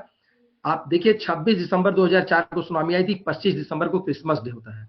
वहां के 14 गांवों में रात भर नाचे गाए हैं क्रिसमस मनाने के लिए। और सुबह 3 से 4 बजे के बीच में जब सुनामी आई तो लहरों की ऊंचाई 15 से 20 फीट थी और उनकी गति थी 180 से 220 किलोमीटर प्रति घंटे की स्पीड से। आटे प्रांत से जो है सुमात्रा से चला है और समुद्र में ट्रिगर हुआ 9.8 का भूकंप और उसका प्रभाव कहां तक गया, मेडागास्कर तक गया। हम लोग डर गए थे कहीं रिटर्न जो लहरें हैं वो मुंबई को ना डुबा दे। आप सबको याद आ रहा होगी वो घटना। लेकिन सोचिए ये जो जारवा समाज था, जो आज भी हंटर गैदर, आज भी नग्नावस्था में रहता है, वस्त्र के नाम पे एक लाल कपड़ा कमर में लटकाते हैं, जैसे महिलाएं बालों में फीता बांधती है, आपने देखा, वैसे ही एक रिबन कमर में बांध लेते हैं और एक गले में, यही उनका वस्त्र है। इसके अलावा जो वहां पे जंगली सुकर उसका शिकार करते हैं, उसकी राख को शरीर पे मल लेते हैं, वही उनके लिए वस्त्र का काम करती है, क्योंकि क्लाइमेट कंट्रोल करती है। जाड़े में गर्म और गर्मी में उसकी तासीर ठंडी होती है, तो बोलते हैं हम ऐसे जीते हैं। ये उनका इंडिजिनस नॉलेज था, जिसके आधार पर उन्होंने 3 दिन पहले ही समझ लिया, उनको इंट्यूशन हो गया कि कुछ ना कुछ हित होने वाला। वो ऊंचे स्थलों पर चले गए और वो सबके सब बच गया। और लगभग सरकार का डेटा जो भी हो, पर मुझे लगता है कि बड़ी संख्या में जो भी मेरे इतने फील्ड वर्क के दौरान लोग जुड़े थे वो सबके सब तो अब नहीं है सुनामी के बाद से ही। तो आप समझ सकते हैं वहीं के समाज के लोग जब फिशिंग करने जाते हैं तो ये लोग क्या करते हैं, न्यूलो नाम की फिशिंग करते हैं, जिसमें किन्याओ बैरिंगटोनिया स्पेसियोसा नाम का एक पौधा होता है, उसके फल के बीज सरसों ऐसे होते हैं, उसको पीसते हैं, पेस्ट बनाते हैं, उसके आटे की गोलियां लेकर के बड़ी बास्केट्स लेके समुद्र में किनारे रख देते हैं और उसमें डाल देते हैं गोलियां। मछलियां आती है, उसको खाती हैं, ब्लाइंड होती है, अंधी होती है, और केवल कुछ मछलियां आती हैं, यानी कि सारी मछलियां, सारा पानी पॉइजनस हो। इतना उनका अपना इकोलॉजिकल नॉलेज है, अपनी पारिस्थितिकी के प्रति इतना जो है वो अवेयर है कि जो है जागरूक है, को कहते हैं पूरा का पानी विषैला नहीं होना चाहिए, सारे जीव जंतु प्रभावित होंगे। इसलिए थोड़े एरिया को ही प्रभावित करने के लिए उतने ही बीजों को प्रपोर्शन में वो पीस करके और समुद्र में एक किनारे पर टोकरियों में डालते हैं, ताकि मछलियां उसको खाकर के उनको शिकार के रूप में प्राप्त हो सके, भोजन सामग्री के रूप में मिल सके। ऐसे जौनसारी समाज है, वहां पर एक पौधा होता है जिसको लोग तिमरू या तिमूर कहते हैं, जैंथोजाइलम एरामेटम। उसकी टहनियों को तोड़ के उसको जलधारा किनारे रख करके कूचते हैं पत्थर से, और उससे जो सीरम निकलता है, जो टॉक्सिन्स है, वो पानी में जाके घुलता है। उनसे पूछिए कि भाई ये तो आगे पानी विषैला कर देगा, बोला नहीं, हम आपकी तरह नहीं करते, सभ्य समाज की तरह जो पूरे के पूरे पानी को विषैला कर दे। हम लोग क्या करते हैं, हम जनजातीय समाज के लोग एक लिमिटेड प्रपोर्शन में केवल उतना ही पूछते हैं, इसके सीरम को पानी में डालते हैं जो थोड़ी दूर तक 10 मीटर 15 मीटर तक केवल पानी को जो है थोड़ा सा उसमें पॉइजनिंग करेगा, और उससे मछलियां उसको खा करके पानी उनके संपर्क में आके वो अंधी हो जाती है, ब्लाइंड हो जाती है, उसको आसानी से पकड़ लेते हैं। तो देखिए उनका अपने पर्यावरण के प्रति कितना सम्मान है, किस तरह से अपने पर्यावरण को देखते हैं। तो ये कुछ एक चीजें हैं जो आप देख रहे हैं कि जो वहां का समाज है, उस समाज में इस तरह की चीजें देखने को मिलती हैं। इन उदाहरणों के साथ जो है हम वापस फिर से आते हैं अपने विषय वस्तु की ओर। ये विषय वस्तु उसी का पार्ट है। देखिए इस तरह की आपको लग रहा होगा शायद हमने अपनी बातें बहुत सारी कहानियों के रूप में कही, पर हमारा पर्पस था कि हमारे पास कोई पीपीटी नहीं है और हम आपको बांध के रखना चाहते थे, शायद आप तक हम अपनी बातें पहुंचा पाए होंगे। लेकिन इस तरह के ज्ञान के बारे में अगर हम वैश्विक प्लेटफॉर्म पर चर्चा नहीं करेंगे, जब सारी दुनिया के लोग जो है इसके बारे में चर्चा कर रहे हैं, तो भारत इस मामले में बड़ा समृद्ध है। और जो भारत की शिक्षा नीति है, जो राष्ट्रीय शिक्षा नीति है, वो निरंतर इस पर फोकस कर रही है कि इस तरह की परंपराएं हैं जो हमारी विरासत का पार्ट, हमारी कल्चरल हेरिटेज का पार्ट है, वो कहीं भी नष्ट नहीं होनी चाहिए, उसका डॉक्यूमेंटेशन नहीं हो पा रहा है। आप देखिए ना, हम लोग ईस्टर्न यूपी की बात करें, कजरी होता था, बिरहा होता था, आल्हा होता था, ये सारे जो फोक सॉन्ग से खत्म हो चुके हैं। इन फोक सॉन्ग के पीछे जो कल्चरल कंस्ट्रक्ट था वो भी खत्म हो चुका है। हम अपने बच्चों को वो सारी चीजें नहीं देख पा रहे हैं। हम लोग तो अल्फा बीटा और गामा जनरेशन की बात कर रहे हैं, जेन जी को पीछे छोड़ चुके हैं, हम आगे की पीढ़ियों की बात कर रहे हैं। हम तो ये सोच रहे हैं कि हमारे आगे आने वाले बच्चे बायोचिप लगा के पैदा होंगे, जैसे अभी कहते हैं ना 0 आवर में बीसीजी का टीका बच्चे को लगना चाहिए। हो सकता है आगे कुछ ऐसा समय है जब कहे नहीं, बच्चे को पैदा होते ही एक बायोचिप बॉडी में लगनी है, ऐसा भी हो सकता है। लेकिन हमको इसके साथ ये भी देखना पड़ेगा कि वो सारी जो लिटिल ट्रेडिशन है, जो लघु परंपराएं हैं, those all who have constituted to form the greater tradition, accumulate होकर, एकत्र होकर, संग्रहित होकर के बृहद पर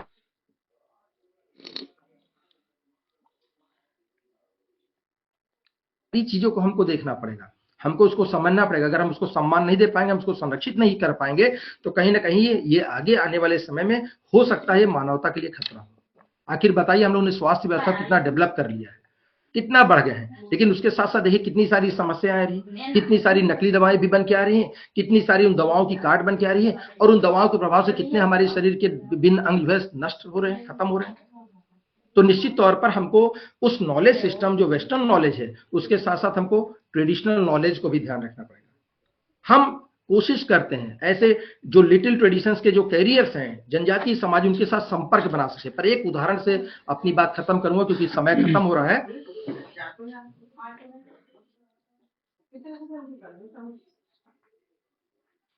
सियालकोट में जो छिंदवाड़ा 80 किलोमीटर दूरी पे खड्ड है, आइशे वैली है, वहां पर रहते हैं। वो गांव बिल्कुल अलग थे, नाम ही पाताल कोट है, पाताल लोक है, माइथोलॉजिकली बोलते हैं। रावण अपने भाई अहिरावण से मिलने के लिए वहीं से जाता था नीचे, पाताल कोट से।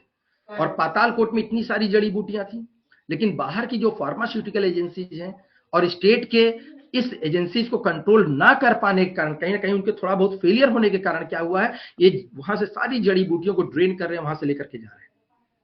और जो समाज के उपयोग के लिए उन जड़ी बूटियों को, जिस समाज ने, भरिया समाज ने जिसको उसको संरक्षित किया था, उसको कहीं ना कहीं से दूर कर रहे हैं। लेकिन किया क्या, तरीका क्या अपना स्टेट ने कहा आओ हमसे मिलो, बोले नहीं मिलेंगे, हम अलग रहेंगे। बोले मिलो, बोले नहीं हम नहीं आपसे बात करना चाहते, हम आइसोलेट रहना चाहते हैं, हम अलग रहना चाहते हैं। बोले नहीं हम तुम्हारा विकास करेंगे। बोले कैसे विकास करेंगे, बोले हम बताएंगे आपको। चले गए, आधा कट्टा चीनी का बोरा काट के वहां पे रखा है जंगल में। जब वो अपने जानवर को चराने के लिए आया भरिया समाज का व्यक्ति, तो देखा कि अरे ये क्या है, उसने उसको उठा के मुंह में डाला, ये तो कुछ मीठा मीठा लग रहा है, शहद जैसा लग रहा है। उसको उठा के अपने समाज के लोगों को दिखाता है।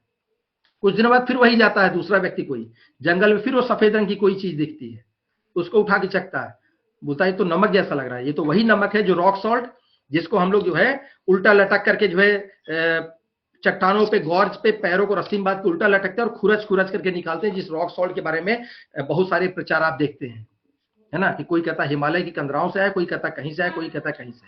पर पातालकोट के लोग उल्टा लटक करके रॉक सॉल्ट को खुरच करके निकालते हैं चट्टानों से। वो महंगा होना चाहिए, पर वो तो कहीं बिकता दिखता ही नहीं, वो अपना समाज उनके लिए कंज्यूम करता।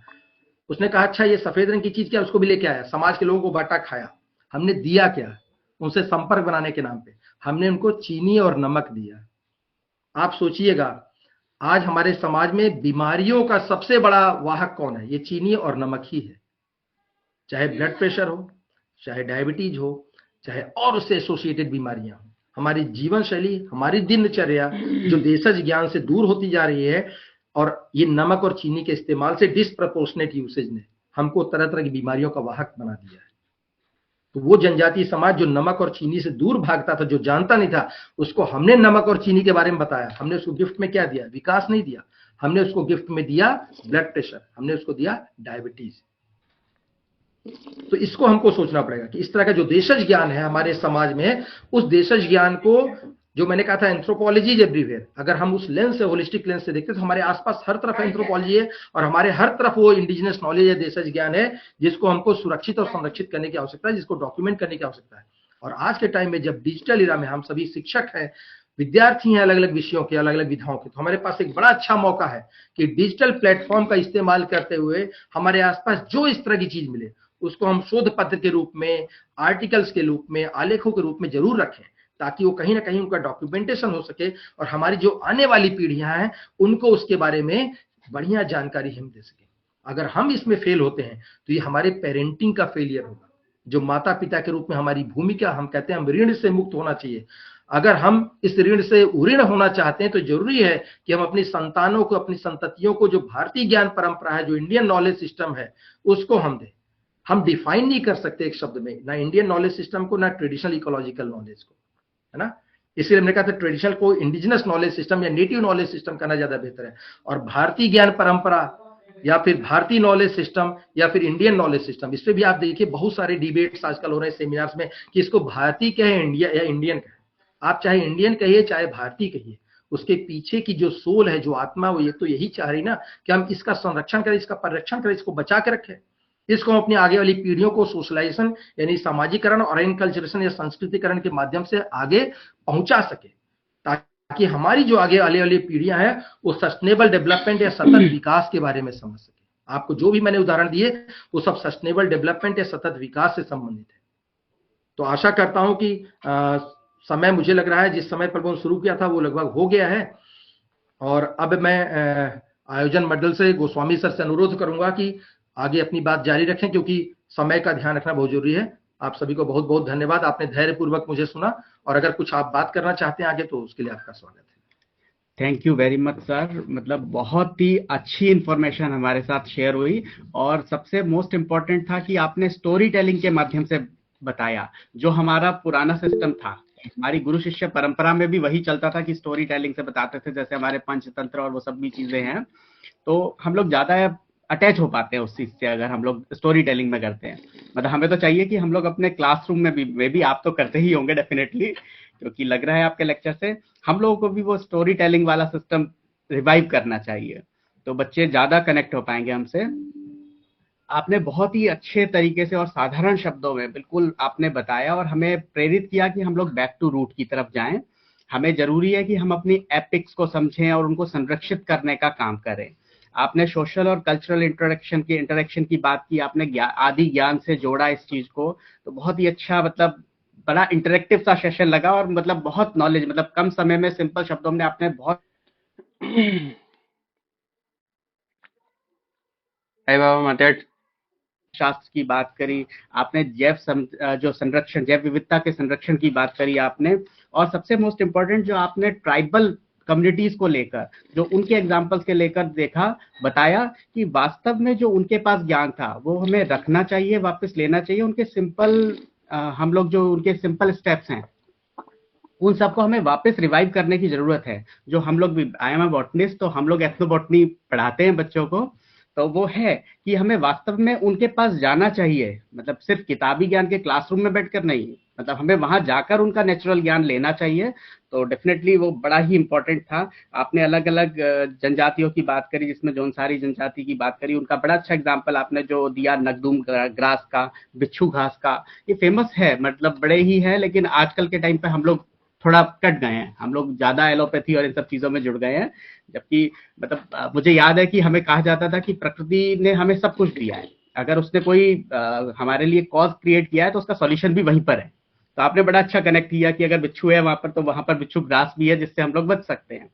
आपने जौनसार बाबर एरिया के उसमें बात की, उनका जो देशज इंडिजीनियस नॉलेज है, that is wonderful thing.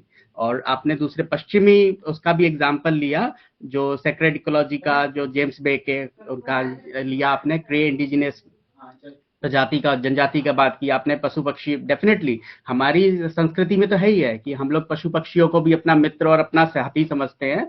That's the reason कि हमारे सिस्टम में दिया है कि हम लोग पेड़ों की भी पूजा करते हैं, जानवरों की भी पूजा करते हैं। तो हमें बस जरूरत है कि हम वापस उससे कनेक्ट हो और उस पर वापस जाकर हम लोग इस पर काम करें। आपने बहुत ही अच्छा उनका जो सिस्टम दिया, आपका रिसर्च इतना अच्छा रहा है, जो आपने लद्दाख का एग्जाम्पल लिया और जो आपने ब्रोकपा जाति का एग्जाम्पल लिया, उनका वाटर हार्वेस्टिंग सिस्टम दिया, निर्गुंडी ग्रास का, जो निर्गुंडी लकड़ी के थ्रू जो वाटर कंजर्वेशन, जो वाटर प्योरिफिकेशन सिस्टम उनका नेचुरल सिस्टम है, तो उस पर आपने बात करी कितने अच्छे तरीके से। और आपने बड़ा सुंदर जो सुनामी के टाइम का एग्जाम्पल दिया, तो दोनों जाति जनजातियों का आपने दिया, तो जो हमारे इंडिजिनियस नॉलेज से जुड़े रहे तो वो बेनिफिटेड रहे। तो जरूरत है आज के समय में कि हम भी वापस उसमें जाके जुड़े, और डेफिनेटली हम बेनिफिटेड होंगे। बस जरूरत है कि हमें बैक टू रूट जाने की और डॉक्यूमेंटेशन की। डेफिनेटली आप लोग तो कर ही रहे हैं डॉक्यूमेंटेशन, और मैं पर्सनली आपके लेक्चर के बाद मैं कोशिश करूंगा कि अपने स्टूडेंट्स को लेकर एथनोबॉटनी में ज्यादा काम करूं।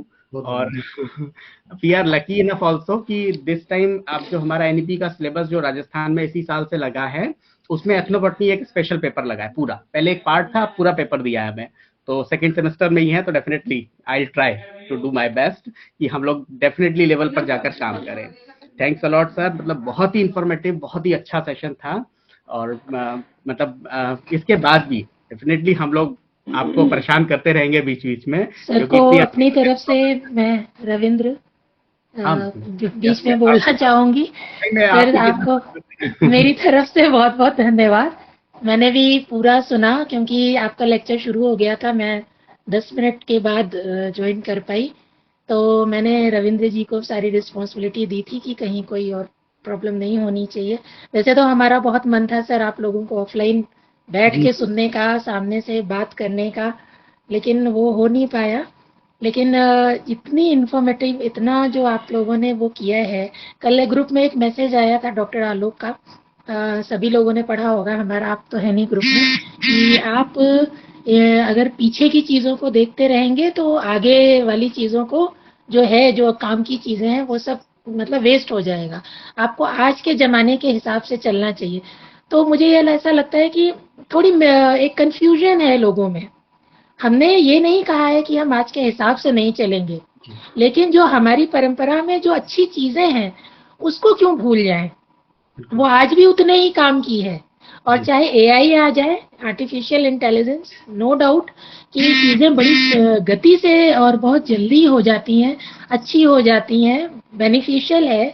लेकिन कहीं न कहीं अगर आप इसको खोजेंगे तो ये चीज़ें भी वहीं से जाके जुड़ती हैं। ज्ञान तो वहीं से निकला है सारा। और बात ये है कि हमें एक सामंजस्य बिठाने की ज़रूरत है इन सब चीज़ों के बीच में। किसी को पकड़ दो, किसी को छोड़ दो। अगर इस तरह से पकड़ छोड़ वाली प्रक्रिया में रहेंगे तो नहीं हो पाएगा। तो इस पे एक एनालिसिस करने की ज़रूरत है। किसी एआई, आर्टिफिशियलिटी तो कितना भी हो जाए, आर्टिफिशियल तो आर्टिफिशियल है। नॉलेज किसका है? We human being. We are providing this kind of knowledge to the artificial machines. हम ही तो दे रहे हैं ना, कोई और तो नहीं दे रहा। तो हम मूल में तो हम ही हैं, हमारा ही ज्ञान है। इसको लोग भूल जाते हैं। तो सब कुछ उनको सामने मिल रहा है, एवरीथिंग एकदम से इंस्टेंटली वो ले पा रहे हैं, तो उनको लगता है बस यही दुनिया है।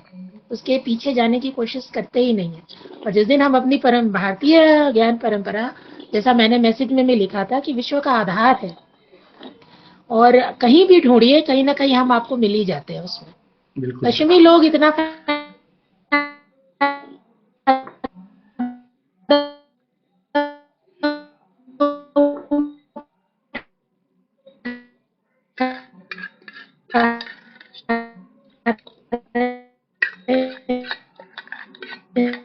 चीज का, और हम उसको भूले तो नहीं, कुछ भी हो, कितने भी टूल्स आ जाए, लेकिन ये एक खतरे की तरफ ही हम बढ़ेंगे।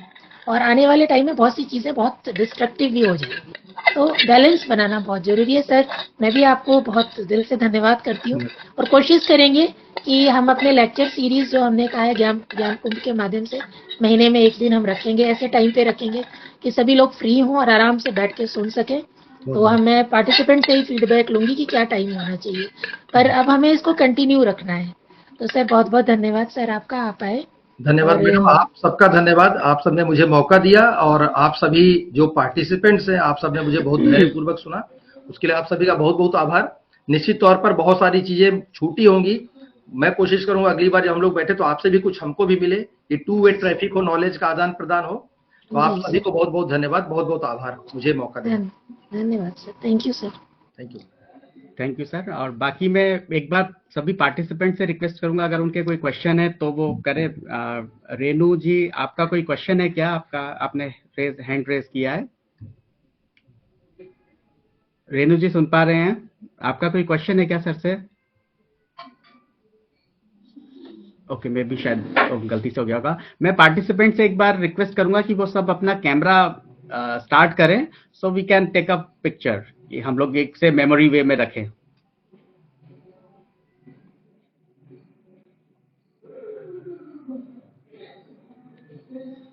आई होप थोड़ा जल्दी जब लोग तो वी कैन डू।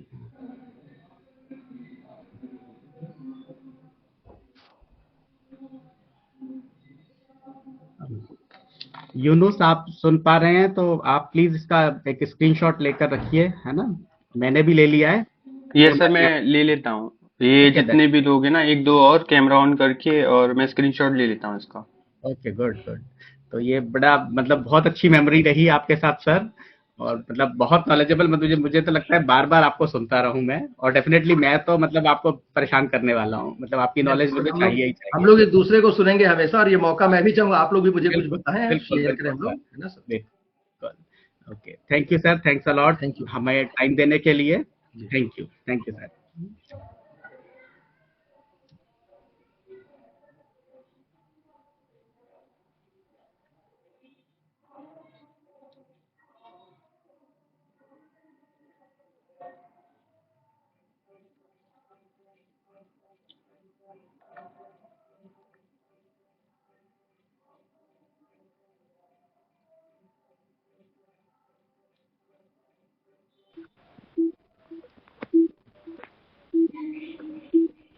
आप लोग बस 2 मिनट के लिए रुकिएगा फॉर नेक्स्ट इन्फॉर्मेशन। हम लोग Yes, बस sir. अभी आपको कम्युनिकेट